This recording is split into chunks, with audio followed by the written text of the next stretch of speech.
Chapter 7, Fleeing to the Desert, covering the years 1927 to 1929. When William Branham arrived in Phoenix, Arizona, Mr. Francisco paid him $3 for helping with the driving. That was all the money Billy had in the world, but he wasn't worried. He was sure some opportunity would turn up.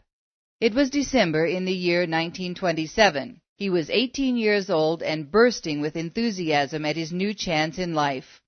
After sending a letter of explanation home to his mother, Billy set off to explore the town. Soon he happened upon an informal rodeo. That made him think, I'm a real good rider. Since I'm broke, why not get myself some easy money at this rodeo? But I'll have to get me a pair of chaps before I go out there in front of all those cowboys. He walked down the street to the nearest clothing store and tried on a pair of leather chaps. They were magnificent. The word Arizona was embossed on the belt, and they had a steer head worked into each legging with brass buttons for eyes. But they were far too long. The leather leggings dragged on the floor. Billy looked at himself in the mirror and thought, I look like a bantam rooster, mostly fluff and feathers. The store clerk said, This pair is $25, sir. Billy was glad for an excuse to turn them down. I'm afraid $3 is all the money I've got. The clerk suggested, You'd better compromise with a pair of Levi jeans. Billy bought a pair of Levi jeans and a cowboy hat, then returned to the rodeo. On top of one fence sat a line of bow-legged, disfigured cowboys that looked like they had been through a few cattle drives and range wars. Billy thought, That's where I belong. He climbed up on the fence beside them. Everyone around him was murmuring with excitement. Billy had arrived just when a famous rider was mounting a notorious wild stallion. The horse was boxed into a stall not far away. Billy watched the long-legged rider drop down on the saddle, and he thought, If this fellow can't ride that horse, then I will. The instant the gate sprang open, that horse snorted and leaped from its stall with all 4 feet in the air. When it hit the ground, it bounded up again, twisting its body and kicking its hind legs all at once. The rider sailed from the saddle like a straw scarecrow, landed with a bone-jarring thud, and lay motionless in the middle of the corral, blood pouring from his nose. While the pickup man caught the stallion and put it back in the pen, others loaded the unconscious cowboy into an ambulance and drove him away. A man rode slowly along the fence where Billy sat with all those leathery cowboys. He said, I'll give $50 to any man who can stay on that horse for 30 seconds. The man kept stopping to look a cowboy in the eyes and repeat his offer. No one took him on. Then the man stopped in front of Billy and asked, Are you a rider? No, sir, Billy said sheepishly. Billy hired on at a cattle ranch northwest of Phoenix near a small town called Wickenburg. His horse riding skills quickly improved until soon he was doing his share of the ranch work, a real cowboy, just like he had dreamed he would be. The beauty of the prairie surpassed his wildest imaginations. Around him rugged mountains jutted up from the prairie floor. Giant saguaro cacti dotted the desert flats and the sloping canyon walls. The desert was a picture of diversity, abounding with prickly pear, a small cactus that looked like a beaver tail with long wicked spikes. The pincushion cactus, which was covered so thickly with tiny needles that it looked like fur, the barrel cactus, which looked like a barrel with spiny ribs, and the low, bushy trees known by their Spanish name of palo verde, meaning green stick. The elusive wildlife also fascinated him, Gila monsters, sidewinder rattlesnakes, kangaroo rats, and javelina hogs. It was all so exotic, so different from the woodlands of the Ohio River Valley, and to think, here he was in the middle of it, on a horse, kicking up prairie dust, working with cowboys and longhorn steers. This was living. What could be better?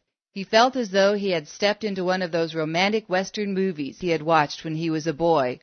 But after a year and a half of ranch work, the illusion of perfection began to wear off. As the summer of 1929 plodded on, Billy grew increasingly dissatisfied. Many times he wondered what was wrong. He had come to the desert to find peace and fulfillment, but somehow peace and fulfillment were eluding him. He was not happy, not entirely. Something was still missing in his life, but what? Finally it came time for the fall roundup. Throughout every summer, many local ranchers grazed their herds on the same rangelands high up in the mountains where the grass grew thick between the tall pine trees. Every fall they worked together to round up the scattered cattle, herding them down to the valley ranches, then separating them by brands. Last year Billy had regarded the fall roundup as the most exciting thing he had ever done. But this year he was troubled by the same uneasiness that had dogged him all summer. What was wrong?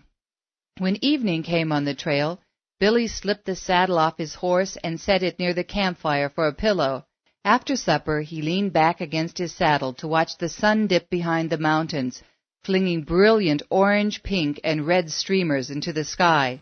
An old Texan named Slim tuned his guitar. Each night, Slim serenaded the desert with cowboy ballads, accompanied by another cowboy who blew through a comb, making a piece of paper buzz in harmony. Slim sang, "Last night as I lay on the prairie, I gazed at the stars in the sky, and I wondered if ever a cowboy could drift to that sweet by and by. There's a road to that bright, happy region, and the trail there is dim, so they say, but the broad one that leads to perdition is posted and blazed all the way. They speak of another great owner, and he's never overstocked, so they say.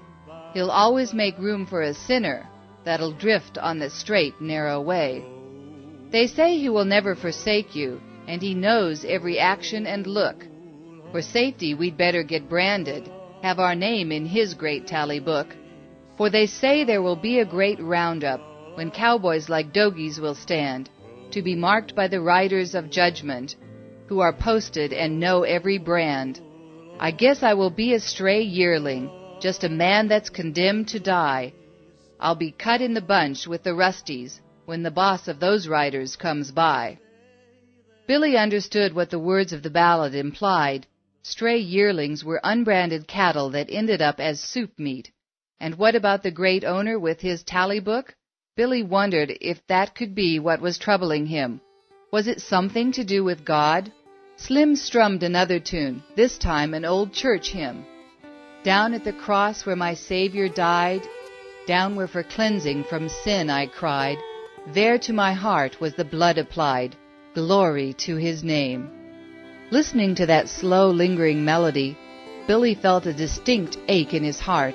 He turned over and pulled the blanket up around his head, leaving just enough space for his eyes and nose.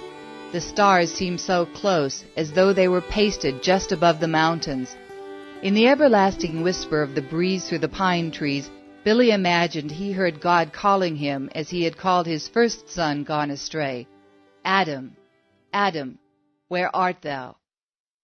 After 3 weeks, the roundup ended. The cowboys headed back to the ranch to get their paychecks and to read their mail. Billy had a letter waiting from his mother, postmarked a few weeks earlier. Among other bits of news, she mentioned that Edward was very sick. Billy took it lightly, supposing his brother had a cold or the flu. That afternoon, all the cowboys drove down into Phoenix to celebrate. Although Billy did not feel as festive as the others, he tagged along for the change of scenery. When the ranch hands filed into a saloon, Billy wandered off down the street by himself. His heart still felt troubled. What was wrong? He definitely was not homesick. He loved Arizona, loved the desert, and enjoyed his work. But somehow he still felt hollow inside, incomplete. He could not figure it out. A pretty little Spanish girl strolled by, fluttered her eyelashes at him, and dropped her white handkerchief. Billy, his thoughts elsewhere, said, "Hey, you dropped your hanky." The girl picked it up and continued walking. Billy heard some music coming from farther down the street. He followed the sound until he came to an empty rodeo arena. There, next to the bucking stalls, an old cowboy was strumming a guitar and singing, "Down at the cross where my Savior died, down where for cleansing for sin I cried, there to my heart was the blood applied, glory to his name." But this cowboy sang with more feeling than Slim did on the prairie. This man sang the hymn like he meant it. Tears were running down his pockmarked cheeks. At the end of the chorus, he turned to Billy and said, "Brother, you don't know what it is until you've received this wonderful Jesus Christ.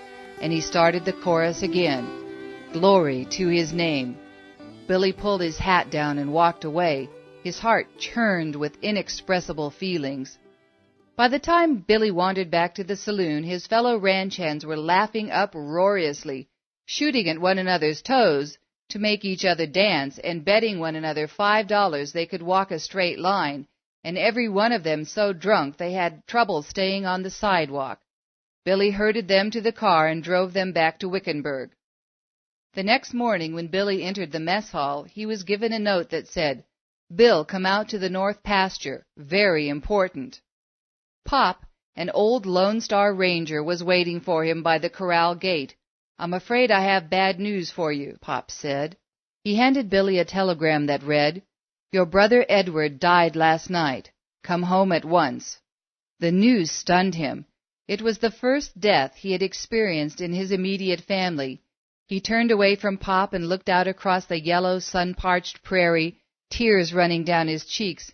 He thought of how hard life had been for the two of them as boys, going to school without enough clothes on, without school books or paper or pencils, and sometimes without enough food to eat.